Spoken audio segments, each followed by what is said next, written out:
우리나라에 처음으로 외국계 영리병원이 설립이 됩니다.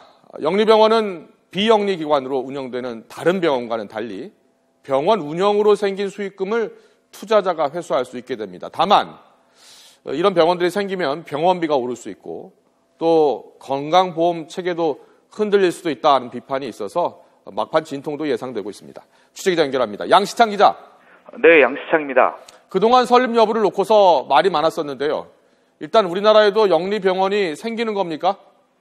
그렇습니다. 보건복지부는 제주도가 신청한 중국 녹지그룹의 투자 개방형 외국병원인 녹지국제병원의 설립을 승인하기로 결정했다고 밝혔습니다. 복지부 관계자는 절차에 맞춰 철저하고 신중하게 검토한 결과 설립을 승인하는데 아무런 문제가 없다는 판단을 내렸다고 말했습니다.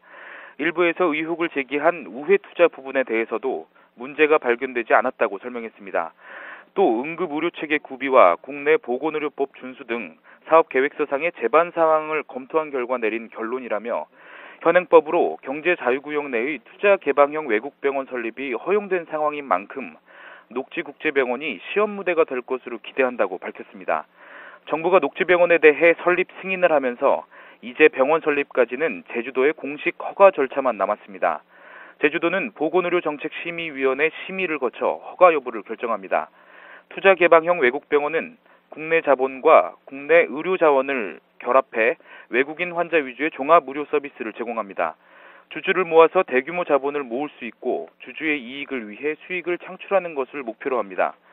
지난 2012년 10월 제주도와 경제자유구역에 한해 설립이 가능하도록 제도가 바뀌었지만 그동안 정부가 승인을 결정한 적은 한 번도 없었습니다.